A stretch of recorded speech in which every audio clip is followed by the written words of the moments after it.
原油期货一周涨了35%，这是1983年原油期货诞生以来最大的单周涨幅。上一次出现这种级别的波动呢，是2020年全球停摆的那个星期。2周前油价还在64美元，今天凌晨呢冲到了119美元之后掉头向下砸，一度呢跌到了93，在我录制视频的时候呢已经来到了86美元。一天之内呢，一桶油上下波动30多块钱，下跌10%，比很多股票一年的波动都大。为什么原油可以冲这么高？又为什么突然回头？这背后呢有一个关键的矛盾。今天呢，我全部用数据给大家拆开。还记得过去几周我做的2期视频吗？一期讲伊朗最高领袖身亡，一期讲呢霍尔木兹海峡关闭。我当时说的是，关键不是战争本身，关键就是这条海峡。如果海峡真的被封锁，后面的连锁反应会远超大多数人的预期。10天过去了，海峡确实被锁住了。伊拉克已经减产150万吨原油了，科威特减产了，阿联酋减产了。今天的最新消息呢，沙特也开始减产了。但同时呢，有人说别慌，世界呢没那么脆弱，有绕行的管道，有战略储备，有页岩油，油价涨不到天上去。到底谁说的对？今天呢，我们把两边的数据全都摆出来，有3道防线和3个但是，帮助大家判断。大家坐稳扶好，现在好看，好运不断，我们马上开始。先说一个背景啊，霍尔木兹海峡在伊朗和阿曼之间最窄的地方呢，只有21英里。这些天大家应该都科普清楚了啊。全球大约20%的石油，每天差不多2000万桶，就要从这条缝里挤过去。除了石油呢，还有全球20%的 LNG， 就是液化天然气，就是把天然气冷冻成液体装上船那种啊，也走这条路，主要的是卡塔尔的。另外，全球1/3的化肥贸易呢，也经过这里。这不是什么新鲜事啊，这条海峡10几年前就被叫做全球能源的咽喉。但是你知道咽喉在哪儿和咽喉真的被掐住了是两码事。在今年2月28号美伊对伊朗行动之后呢，细节我就不展开了，咱们不聊政治，我只关心这件事对你的钱包意味着什么。伊朗的回应呢是封锁霍尔木兹海峡，伊朗革命卫队直接广播，任何试图通过的船只都会被击沉。到今天为止呢，至少有5艘油轮被攻击，2名船员死亡，150多艘船在海峡外面堵着不敢动。船运追踪数字显示啊，海峡的每日通行量从正常的大约24艘降到了接近0。注意这个词啊，是接近0，不是减少一半，也不是减少了80%，是接近0。但这里呢，有很多人没搞明白的细节，就是海峡并没有被水雷封死，美国的海军呢也就在附近，伊朗的海军力量呢正在被系统性的削弱，真正把海峡关上的不是导弹，是保险公司。这件事的逻辑是这样的，一艘油轮要通过战区，船东呢需要战争险。正常时期呢，波斯湾的战争险保费是一个很小的数字，但现在呢，保费涨了12倍，而且不是只是涨，好几家主要的保险公司直接宣布不保了。什么 North Standard、伦敦的 PI Club、American Club 都发了暂停这个保险的通知。没有保险，船东就不会让船走，不是因为船长怕死啊，虽然那也是一个因素，而是因为一艘满载的超大型油轮价值几亿美元，没有保险覆盖，出了事就是船东自己兜底，没有人会赌这个。所以大部分的船呢都在等伊朗的导弹再被多打掉一些，等保费降下来，等局势明朗一点。每多等一天，通过海峡的风险呢就低1分，但是与此同时，每多等一天，波斯湾里堆积的石油呢也就多了1分。而石油这个东西挖出来就要有地方放，波斯湾周边的国家，什么伊拉克、科威特、阿联酋、沙特，他们挖出来的石油，正常情况下装上油轮从海峡运走。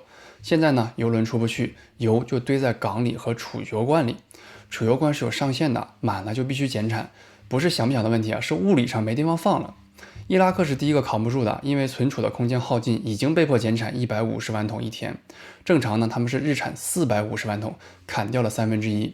然后科威特呢也宣布全产，它是 OPEC 石油输出国组织，简单来说呢，就是中东和几个产油大亨组成的 cartel， 控制着全球大约40%的石油产量。它是这个组织里的第5大产油国。阿联酋也投降了啊，它今天路透社消息，沙特呢是全球最大的石油出口国。摩根大通的预测是，如果海峡继续关闭，到下周末，波斯湾地区总减产量可能超过400万桶每天。这是啥概念呢？2026年初，所有机构的预测是今年全球石油市场会过剩370万桶每天。现在一个海峡关闭，所有的过剩直接变成了短缺。美国政府不是没看到这个问题啊，上周五呢，川普宣布了一个200亿美金的再保险计划，由一个叫 DFC 的机构出面。全称是美国国际发展金融公司，本来呢是搞海外投资的这个政府机构，现在被临时拉来给邮轮做战争险再保险。说白了就是商业保险公司不保了，美国政府自己来保。川普呢还在社交媒体上说，如果有必要，美国海军呢会护航。市场听到这个消息呢，油价确实回落了一些，这也是今天你看到油价高开低走的这么一个原因。市场正在消化海峡可能比预想的更快重新开放这个预期。但是航运界的反应呢比较冷静，丹麦的航运协会的安全主管说得很直接，给所有的油轮护航不现实，军舰的数量根本不够。CNN 采访的航运分析师也说这个计划有帮助，但单靠这个是不够的。到今天为止呢，零油轮通过的海峡状态还是没有实质性的改变。还有一条消息几个小时前刚出来，也能解释今天油价的拉锯。伊朗官方账号呢发了一条声明，说川普正在通过中间人试图联系德黑兰停火。伊朗的回应是不接、不回、不谈。市场呢就是在消化这种矛盾信号。一方面呢，有人试图结束冲突，这是油价从119回落的原因；另一方面呢，是伊朗明确拒绝对话，这也是油价呢从80多现在又开始反弹的这么一个原因。而且就在我录制的时候川普刚在 CBS 上说战争可能很快结束，油价应声呢又跌了一波。你看，这就是市场每分钟都在消化矛盾的信号。还有一个动向值得留意，就是美国财长贝森特同一天说，为了缓解全球临时性的石油缺口，美国已经允许印度恢复购买俄罗斯石油，而且呢说可能会解除更多俄罗斯石油制裁。这个信息后面会运到好了，到这里为止呢，基本上都是不太好的消息只有川普的这么一个 taco， 但是呢，会不会成也是暂时不知道的。为了让大家更好的理解整个局势呢，我们把过去的历史给大家跑一跑。1973年10月，第4次中东战争爆发，阿拉伯产油国对支持以色列的西方国家实施石油禁运，一夜之间呢，全球大约7%的石油供应消失了。7%听起来不多，但它引发的连锁反应却改变了整个世界格局。油价呢，在几个月内从3美元涨到了12美元，翻了4倍。美国出现了大排长龙加油的场景，有些加油站直接挂出售罄的牌子。尼克松下令全国的加油站周日禁止营业，全球呢陷入了这个严重的衰退，美国 GDP 下跌了3%。这是战后西方世界第一次意识到，原来自己的经济命脉捏在别人手里。然后呢，是1979年伊朗革命，全球第2大的石油出口国一夜之间停止出口，油价呢再次翻倍。美联储为了压通胀，把利率加到20%，全球经济呢又一次衰退。通胀和衰退同时发生，那个年代有一个专门的名字叫滞胀。再然后呢，是2008年，投机资金涌入原油期货市场，把油价冲到了147美元一桶的历史记录。美国人的油费呢收入占比来到了2战以来的最高。几个月后呢，全球金融危机爆发，油价暴跌到了30多块。每一次危机都很痛，但每一次危机之后呢，人类都做了一件事儿，就是修防线。而今天这些防线呢，正在接受2026年霍尔木兹危机的考验。第一条防线呢，就是绕行管道。1973年之后，波斯湾国家开始想了一个问题：如果有一天海峡走不通了，该怎么办？答案呢，就是修管道。我们不走海上，走陆地。最大的一条呢，就是沙特的东西管道。阿拉伯语呢叫 Petroleum， 1979年伊朗革命那年批准建设，1981年完工，花了25亿美元，按今天的钱算呢，大概是85亿。从东部油田穿过1200公里的沙漠，直通红海边的盐布港，设计容量呢是每天500万桶。2019年被胡塞武装打了之后呢，临时扩到了700万桶。这条管道存在的唯一目的就是今天这种局面，霍尔木兹走不通了，从红海出货。阿联酋呢也有一条从阿布扎比到阿曼湾的富查伊拉港，容量呢大约是150万桶每天。还有埃及的苏伊士地中海管道，差不多是250万桶一天，已经表态呢是可以帮忙转运的。所以有人算了一笔账，就是这些管道加在一起，理论上能绕过海峡运出500到600万桶每天。如果海峡只被封堵一半的运力，考虑到伊朗海军正在被削弱，保险计划呢也在推进，再加上管道全开，那实际损失的供应可能只有全球的4%左右。4%和之前的20%相比，这听起来是完全2个级别的。但是理论的容量和实际出货之间呢是有一道鸿沟的。沙特的管道理论上500万桶，但盐布港2月份实际出货呢大约只有每天140万桶。为啥呢？港口装卸能力是有瓶颈的，有人估计最多每天能装下300万桶。管道的沿线呢还有3座炼油厂，自己呢要吃掉100万桶，所以500万桶的管道容量，实际能额外出口的可能只有200万桶左右。沙特呢正在紧急扩容，沙特阿美呢 Aramco 全球最大的石油公司，沙特国有的已经通知亚洲客户把提货点改到了盐部，但从通知到产能跟上，中间呢是有一个爬坡期的。阿联酋的这个富查伊拉港更麻烦，它已经被伊朗的无人机打过了，有存储运营商暂停了作业。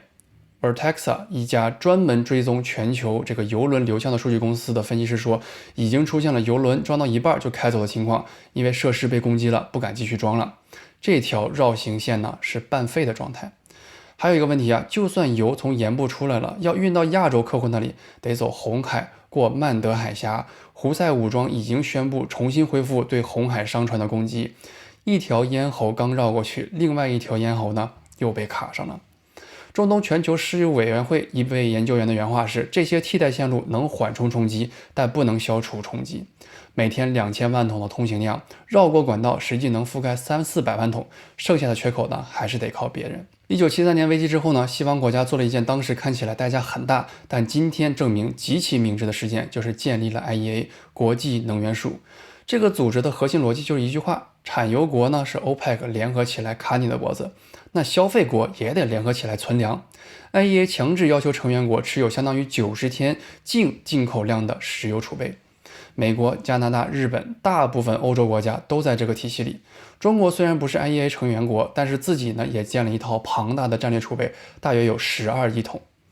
90天呢，这个数字听起来不长，但关键的是90天是按一滴油都进口不到来算的。如果你只是损失了一部分进口量，比如说全球实际损失4%到10%的供应，那90天的能源储备撑的时间会长很多。粗略估计一下，如果实际损失4%，90天的储备理论上可以撑5年。所以说，储备派的人说慌什么？全球的应急粮仓装得满满的。今天呢 ，G7 正在开紧急会议，讨论协调释放战略储备。如果真的启动，规模可能是 IEA 52年历史上最大的一次。但是啊，储备呢也不是自动释放的，它需要政治的决定，谁先放，放多少，放了之后还要不要补回来，要不要留着以防局势更差。每一个问题背后都是博弈。这一期今天还在讨论这个词儿本身就说明还没谈拢。美国的情况呢是尤其微妙的啊，美国的战略石油储备呢叫 SPR Strategic Petroleum Reserve， 目前大约呢是3.5亿桶，听起来很多啊，但这是1984年以来最低的水平了。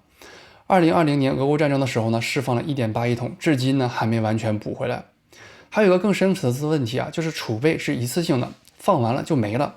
如果市场判断各国释放储备只是在争取时间，但供应的问题根本没有解决，那么储备释放可能只是短暂的压低油价，然后呢价格继续涨。1991年海湾战争的时候呢 ，IEA 释放过储备，油价确实短暂回落，但那是因为实际的供应中断很快就结束了。所以呢，储备的效力取决于一个前提，就是在储备争取到的时间窗口内，供应问题有没有得到根本的缓解。如果海峡在储备耗尽之前重新开放，那储备呢也完美的完成了它的使命。但是如果没有呢，那就是拖延了危机，并没有解决危机。第3道防线呢，就是最后一道防线，也是长期看来最强的一道啊。逻辑很简单粗暴，油价越高，越来越多原来赚不到钱的油田就变得有利可图。全世界的石油生产成本差异极大，波斯湾呢每桶大约15到20美元，美国的页岩油呢是70到90美元，深海的石油呢是80到100美元，加拿大的油砂呢有的超过100美元。当油价在60块钱的时候，高成本的产能是没人碰的。当油价过了100，所有这些产能突然就变成了金矿，资本会涌进去，钻机会开起来，产量呢也上来了。而且这里有一个很重要的结构性变化，就是美国是全球唯一一个大型产油区完全不受霍尔木兹海峡影响的，所有的油都在自己的国土上，管道直通炼油厂和出口港。2014年到2015年，油价暴跌，洗掉了一批低效的页岩油公司，活下来的效率极高。他们现在有能力在油价上涨后快速的扩产。再加上我刚刚提到的，美国已经允许印度恢复购买俄罗斯石油，还在考虑解除更多的俄油制裁。俄罗斯有大量的产能是可以填补缺口的。虽然俄油是在被制裁的情况下卖的，买家呢是有极强的议价权。全球油价涨了50%，俄罗斯可能拿到议价呢只有10%到15%。但是不管怎么说呢，这些桶呢是可以流向市场的。所以从这个角度看，油价确实有一个天花板，当价格高到一定程度，替代供应会大量涌入，把价格拉回来。不是60块钱那种拉回来啊，但是也不是200块那种失控，可能在150到100之间找一个均衡点。这也就是为什么有些分析师，包括一些很有数据支撑的分析师在说不要恐慌的原因。防线确实存在，而且呢是实打实的。但是这里面有个关键的问题啊，就是时间差。页岩油从决策到出油最快4到6个月，深海油田更久。加拿大的油砂呢也要以年为单位来扩产。市场的自我纠错是真实的，但它不是即时的。在这4到6个月的窗口期里，如果海峡仍然关闭，实际的供应缺口就完全得靠储备和绕行管道来扛。而且我刚才讲了，这2条防线呢都也不是无限的。这就是为什么摩根大通说，短期3周到1个月内，如果海峡不开，问题会非常严峻。高盛说，超过30天，油价可能进入140到150的区间，不是因为这些机构不知道页岩油的存在，而是因为页岩油的远水解不了近渴。所以呢，把3条防线放在一起，管道呢能削掉一部分缺口，但不够；储备能争取时间，但需要政治的决判，而不是永久的。市场供给的反应呢是中期安全网，但是也有几个月的延迟。最终的问题呢，归结一个变量：霍尔木兹海峡关闭多久？这就是为什么之前视频多次强调，1到2周内恢复通行，3道防线是扛得住的。油价呢可能在80到100之间波动。1到3个月呢，储能会大量消耗，油价呢可能在120到150之间。全球经济呢开始感到阵痛。如果超过3个月，那就是1973年级别的危机了，而且规模更大。今天油价高开低走，本质上就是在赌不会是第3种行情。下面聊一下中国。中国是全球最大的石油进口国，大约40%的石油经过霍尔木兹海峡。中国呢还是伊朗最大的石油客户，买了伊朗80%以上的出口。现在这条线呢是完全断了。LNG 方面呢，大约30%来自卡塔尔和阿联酋。光看这些数字，你会觉得中国受冲击应该非常大，但实际情况呢比数字显示的要复杂。第一，中国的战略石油储备大约是12亿桶，按进口量计算，覆盖108到130天。LNG 库存呢，2月底有760万吨，提供短期的缓冲。这个规模呢是在全球数1数2的。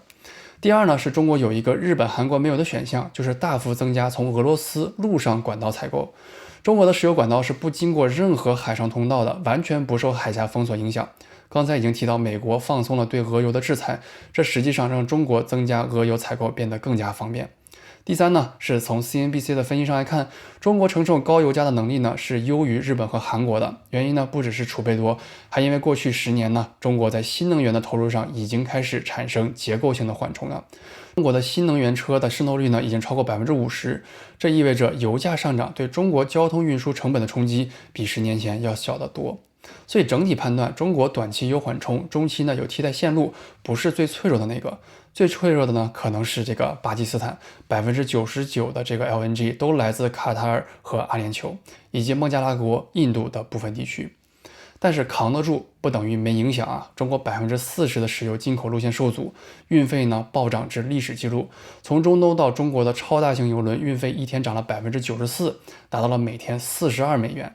这些成本呢，最终都会体现到从汽油到化工品到塑料到物流的整条产业链上。油价呢不只是个数字，它是整个经济的成本基础。油价持续在100以上呢，通胀一定往上走。ISM 是美国供应管理协会，可以理解为制造业的体温计。它发布的价格指数呢，已经跳到了70.5，来2022年以来最高。美国的汽油均价呢，已经从战前的2块9毛2涨到了3块4毛5，一周涨了51美分。但同时呢，经济在降温。2月份的非农数据呢是负的9.2万，疫情以来第一次转负，失业率呢升到4.4%，前2个月合计下修了6.9万。通胀上行，经济下行同时发生，这个组合呢叫滞胀。我们之前讲过很多次，上一次全球经历严重滞胀呢，恰好是1970年的石油危机。当时美联储的选择就是猛加息，直接把利率干到20%，用衰退来阵痛这个通胀，代价是2年的深度衰退。现在美联储面对的是类似的困境啊。下周啊，就是3月17号 FOMC 开会，就是美联储的利率决策会议，降息呢，通胀会更猛，不降呢，经济可能硬着陆。高盛已经把美国衰退的概率上调到了45%，Polymarket 一个预测未来事件的平台上呢，衰退的赔率呢也是来到了41%。而且鲍威尔任期是5月15号到期啊，这可能是他任内最后几次关键会议之一。这个话题呢，我都会单独做深度的分析啊。但是你现在需要记住的核心是，如果油价在100以上维持超过1个月，滞胀就不是一个风险了，它是一个正在发生的事实。到时候，如果股债双杀的可能性呢，会大幅上升。从油价这个点往外看，有几条投资链条呢正在被重新定义，直接受益的是美国页岩油厂商，全球唯一一个不受海峡影响的大型产油区。油价呢从64涨到了100，利润直接翻倍。受伤最严重的呢是高度依赖中东石油的亚洲进口国，日本70%的中东石油经过霍尔木兹，韩国类似，印度有60%，运费、保险、现货溢价全面飙升。黄金呢出现了反常识的走势，战争呢通常推高黄金，但这次呢黄金在跌，原因是油价推升了这个通胀的预期，通胀预期推高了利率的预期，美元走强，黄金承压。这是一个教科书级别的案例啊！当通胀恐惧压过避险需求的时候，传统的避险逻辑会失效。俄罗斯呢是另外一个复杂的受益方，全球油价涨了，俄罗斯有油可以卖，但俄油呢是在被制裁的情况下产生交易的，买家呢主要是印度，有极强的议价权。全球油价涨50%，俄罗斯实际拿到的可能只有10%到15%，有帮助，但也不是救命稻草。每次危机之后呢，世界都变了。最后聊一个更大的东西啊，这个不紧急，但是可能是今天所有信息里最重要的。看到这记得点赞收藏，以备不时之需。如果你把1973年以来的每一次石油危机串起来看，有一个规律是铁的，每一次危机结束之后，世界对石油的依赖都比危机前更低。1973年之后呢，美国开始买省油的日本车，丰田和本田呢从此崛起。OPEC 的全球市场份额从50%跌到了29%。到了1985年，非 OPEC 的国家的产量暴增。1979年之后呢，法国决定大规模建核电站。今天呢，它78%的电力来自核能。全球石油效率呢开始系统性提升。美国经济的石油强度，一个每产出$1 GDP 需要多少石油的这么一个标的，从1979年到今天下降了超过70%。2008年以后，特斯拉交付了第一辆量产车，全球对新能源的投资开始指数级的增长。到了2025年，中国新能源渗透率已经超过50%。每一次石油危机，短期看起来都是灾难，但长期看来都是一个加速器，加速人类摆脱对石油的依赖。这一次会加速什么呢？很可能是新能源转型的最后一个阶段，而且在这个领域呢，有一个已经坐在牌桌上的巨大赢家。中国控制全球80%以上的太阳能组件制造，大部分风电涡轮机的产能，全球最大的电池产业链。Foreign Policy 上周发了一篇文章，标题很直接：伊朗战争如何巩固中国的能源霸权。这里呢，我们不做预测，但历史规律摆在那里，每次石油卡脖子之后，世界都会花巨资去找替代品。1973年之后修了管道，建了储备；1979年之后建了核电；2008年之后搞电动车。这一次的替代可能就是全面电气化和新能源。问题只是在这个转变完成之前的几个月到几年里，过渡期的阵痛有多大？你不需要听任何人的分析啊，自己只需要盯这4个数字就能判断局势在好转还是在变化。第一个就是霍尔木兹的每日通行船只数 Marine Traffic， 一个公开的船舶追踪网站，上面可以实时看到，从接近0开始回升的那一天可能就是拐点。第二个，沙特盐布港的每日出货量，这个数字上升意味着绕行管道在起作用。第三个， G7 战略储备释放的具体规模和时间表，讨论不算数，释放了多少万桶才算。第四个就是美国活跃的钻井数， Baker Hughes 一家油田服务公司每周五发布这个数据，这个数字明显上升的那一周意味着页岩油的产能正在启动，但从那天算起，还至少需要4到6个月才能完成实际的产量。弹幕互动一下，你觉得油价3个月之后会是一个什么价位？是在70以下，还是在120以上？回到开头的那个问题，一周涨3%是短期恐慌还是真正的石油危机？我的答案呢，不是非此即彼啊，3道防线是真实的。1973年后，人类花50年修的管道、建的储备、培育的替代产品，今天都在发挥作用。世界比50年前要强韧得多。不过3个但是也是真实的，管道不够，储备需要靠政治来决定，页岩油半年的时间差。如果海峡关闭超过1个月，痛苦呢也是真实的。一切取决于这个变量，海峡到底关多久。而历史正在告诉我们，每一次石油被卡脖子之后，人类都会找到新的路，只是找到新的过程从来都不舒服。正所谓海峡百里所游龙，一舟三程经苍穹，50年修三强力，墙高难挡遍天风。如果你觉得这期视频有用，记得帮我点个关注。咱们的频道就做一件事，用数据和逻辑拆解你关心的事儿。3月17号，美联储要开会了，滞胀会不会真的来？你的投资该怎么调？这个话题呢，我正在准备，届时呢会准时发出，关注一下，第一时间看到。我是 Alan，看完再赞，腰缠万贯。我们下期视频再见。